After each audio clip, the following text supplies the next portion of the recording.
one of the books that I've read in April is Three Musketeers, written by Dumas in, I think, 1866. I'm sure everyone have heard about this story or the phrase all for one, one for all. I think it is the phrase in English, right? Although it does sound like my hero quote. So the novel's main character, you can see him as the 17th century James Bond. He seduces women, he falls in love with them, he does secret missions trying to save the reputation of the queen. It's not a deep story at all, it is just an adventure story. It does feel like you're reading a fairy tale, but maybe for teenagers, not kids. Because as I said, she becomes the main antagonist in, I guess, second half of the book. She gets treated so bad by everyone. A little bit of backstory. So this woman seduced my bad. Just, I think, father in one of the churches convinced him to steal some stuff from the church so they can live a happy life, but they got caught. So she was thrown into prison and got a stamp that I guess she's a criminal. Later on, she marries one of the musketeers, and once he sees the mark, he hangs her. He tries to kill her. And he thought he did successfully kill her until like halfway through the story they found out, oh no, she's actually not dead. So this woman survives the attempted murder from her husband, builds her reputation from the ground, then gets raped. Because at one point in the story, our main character pretends to be someone else, and then they sleep with each other, which is rape. And funny enough, she is, I guess, the only antagonist, not the only antagonist, but there's another antagonist, the main villain of the story, which gets away with everything and doesn't really have any consequences at the end of the story, but she gets killed by the musketeers at the end. It reminded me of how people treated the wives of Nazi soldiers compared to the actual Nazi soldiers when they had to do the whole humiliation ritual of them, which is comparable to the scene from Game of Thrones where the queen had to go naked through the streets, if I remember correctly. And I don't know if the author actually was writing it as a satire, or did he actually believe that they were the heroes of the story and this evil, seductive woman deserved to be treated that way. I don't know, there's not enough evidence in this book to suggest that, especially since it is an old book, but it was sad. Although her parts of the book were my favorite. So yeah, my highlights were when we followed Milady for a few chapters, and when they had to go on this secret mission to retrieve some jewelry from the queen that she gave to her lover, so no one would know. And I have this beautiful old book which has some art in it, and it looks so cute. I really love physical books. I do try not to buy a lot. Try to find some sources on Kindle. The second book that I've read this month was Piranesi, and it was so good. I loved this book. Main character who lives in a place with infinite corridors, infinite halls, where the ocean is imprisoned in those halls and can flood any room instantly. But our main character knows all the calculations and all the preparation that needs to be done in order to survive in this place, in this labyrinth. There are infinite amount of statues, unique and different from all the other ones. And I did enjoy the description of the world. I do understand how some people would find it a little boring, because it does take a big chunk of the first half of the book, I would say. I, however, find it very entertaining. I also love the way our main character writes his notes and how he writes the dates of the notes, because sometimes I do forget that the time and like seasons that we have now implemented are just constructs, and we use it to understand each other better, obviously, but it was just a fun idea for me whenever I journal to also try to come up with some unique date ideas. He uses second day of 9th month of the day Albatross came into Northern Halls. There is another person that also can be seen in those halls. Our character calls him the Other, and they meet regularly twice a week to exchange information, and Piranesi helps him with his research. But we quickly find out that the Other doesn't go explore this world, and he mostly gets that extra information from Piranesi, and he's scared to go further away. And I thought at first that he was basically living in maybe one room and he was too scared to go far away because he experienced something traumatic maybe. But soon enough, you do get an idea that, oh, okay, that person is not to be trusted, and that he can go to our real world and bring all the items that Piranesi needed. But as Piranesi explores the halls, he finds the evidence of another living person and will later get introduced to another character Piranesi calls 16 because it's the 16th person that he thought exist in this world, including all the corpses he found. And the other tells him that 16, he's trying to kill the other and that he wants to drive Piranesi mad, which obviously Piranesi believes because the other is his only friend, the only person he ever talked to. He has this child innocence in him that doesn't really even give him an option not to trust the other. It becomes more of a fantasy, mystery, crime type of novel because we later find out that 16 is actually a detective who is looking for Piranesi because the other, without his consent, transported Piranesi from our real world to this world, and then Labyrinth made Piranesi lose all of his memories and now he doesn't remember who he was in the other world. But yeah, detective finds him and Piranesi gets very mad at the other for doing that to him. A little bit, he loses that childhood innocence he had for the most of his book, and then the other dies because the floors get flooded. I still really like how Piranesi didn't want the other to die. He really wanted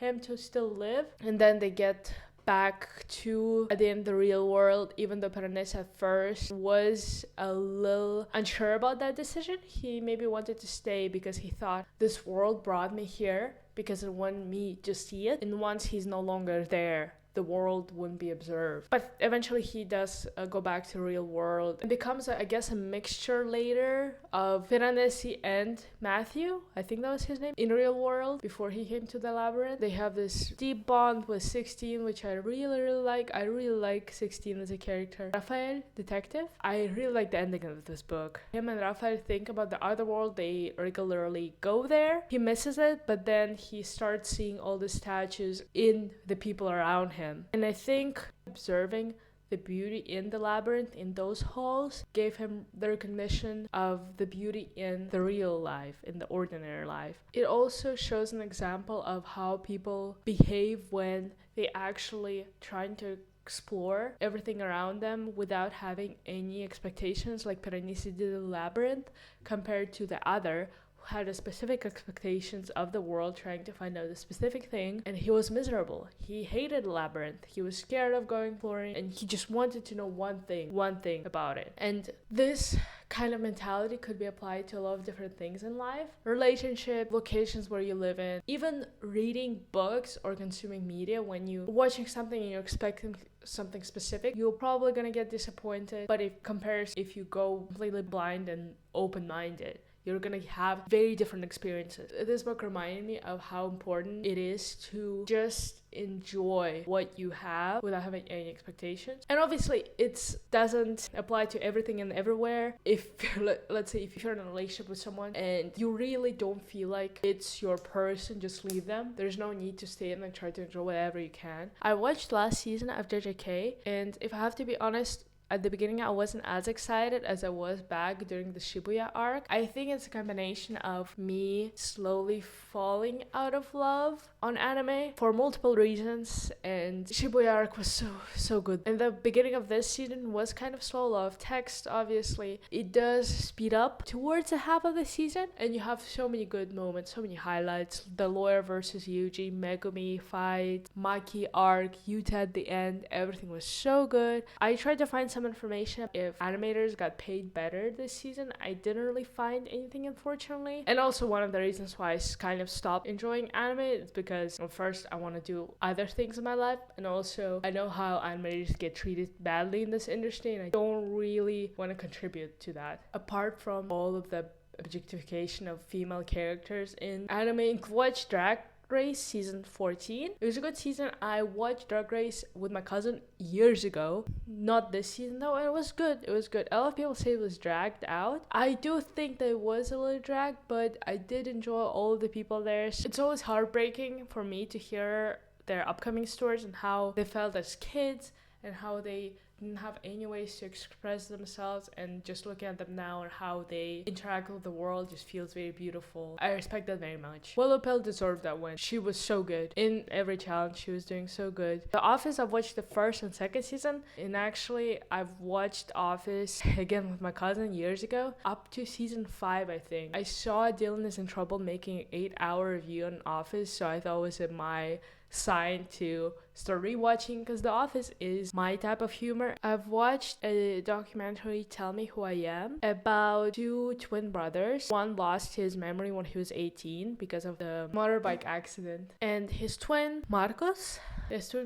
was basically building his memory up from his childhood, but he was hiding one important thing about his mother, that she sexually abused them, and not only that, she let other people sexually abuse them, rape them, and it was so disturbing and so hard to watch. In the third part of the documentary, it's when Marcus actually tells Alex what happens, because before that, Alex did have an idea of, okay, something was wrong with our mother, but he didn't know to what extent. And I think it was something intimate. It felt wrong for them to film it and show it to other people. I just felt very unsettled. I don't think I want to hear that conversation. It felt too personal, something that they should have discussed in private. But I mean, it's their decision to make it, so I cannot really say a lot about that. It's so interesting that you can see this vibe and the contrast between those two twins. And obviously twins are different, but you can see how more relaxed Alex is compared to Marcus, who does give a little darker vibe. Not in a bad way, but you can just feel that the person is a little more reserved. And it does bring up a very interesting moral question, if it was the right thing to do for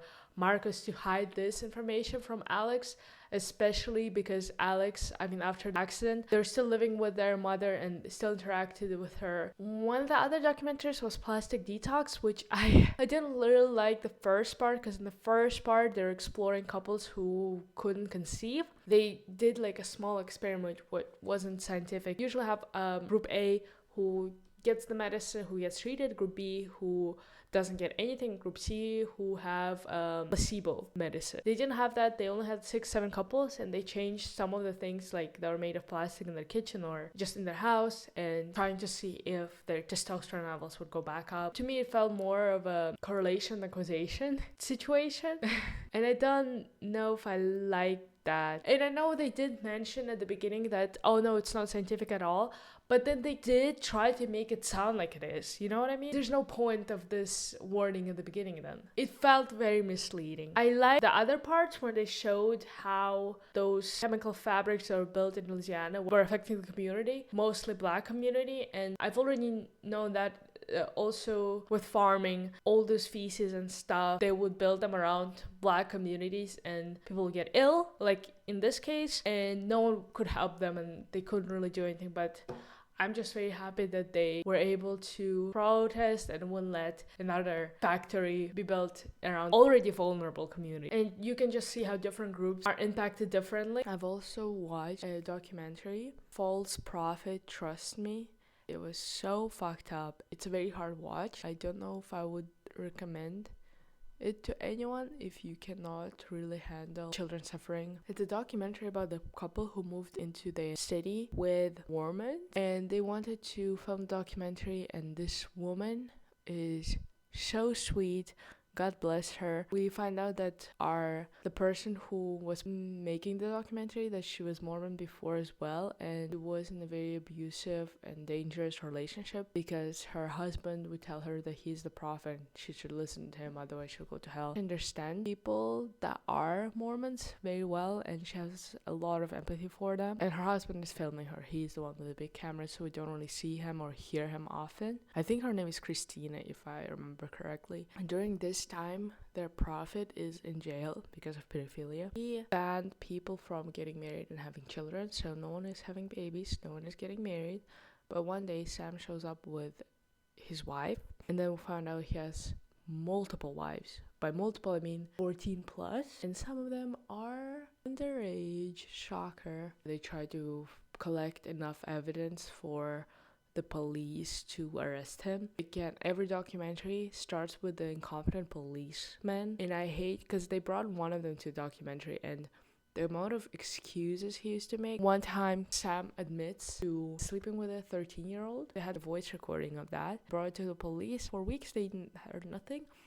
And then the police came back, oh, enough.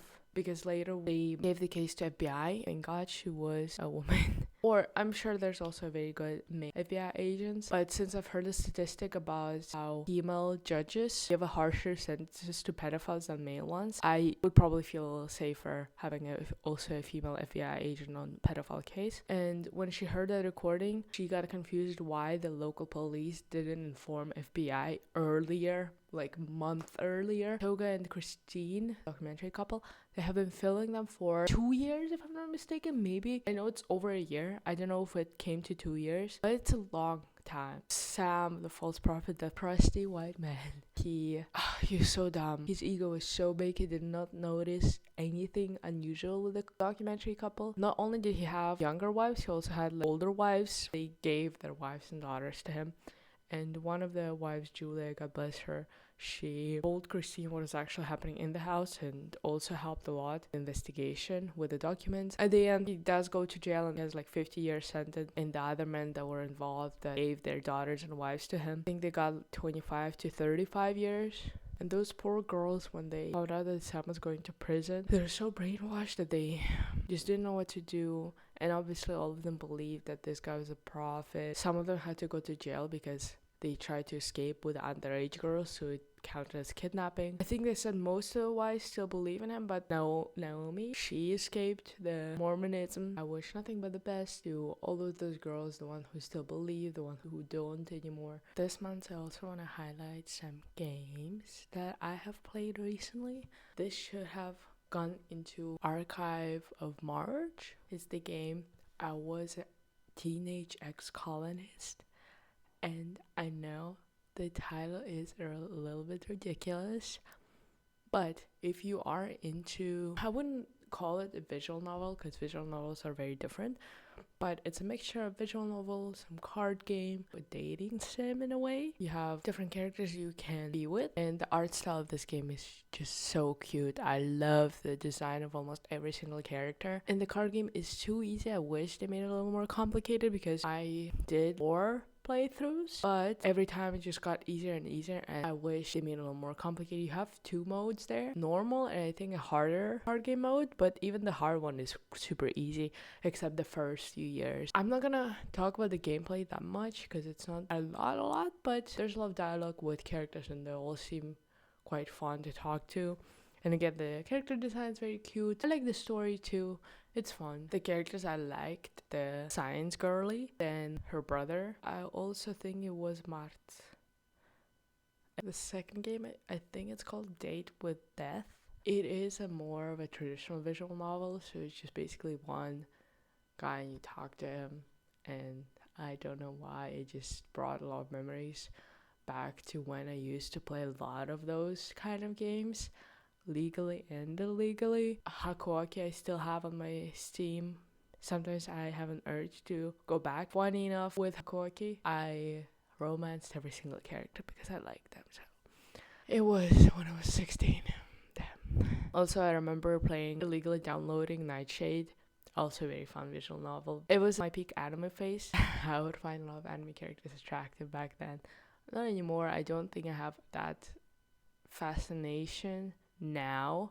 It's just usually nostalgia with the old anime and anime characters I like. I think I mentioned in the previous video or in this video that too much fan service, some sexism, I just cannot watch. It ruined anime for me, and not only anime, actually a lot of movies and TV shows I just cannot watch now. The game I play the most at the moment is Overwatch, and I started playing with friends a year ago or a little more than a year ago, and I really didn't get that much into it until I started playing on my laptop, because before I played on my PlayStation, it's so fucking hard to aim with a controller. Am I better at aiming with my laptop? Yes. Am I still shit? Absolutely. I play mostly support. Maybe I can name my favorite characters there. So in tank, I like playing Junker Queen. Orisa, I don't really like. It's not super fun for me, but it's usually like my best one because it's not that hard to play with her. Ramatra, I recently started playing, but I don't think I'm super good at him. Zarya, I tried for a bit and I just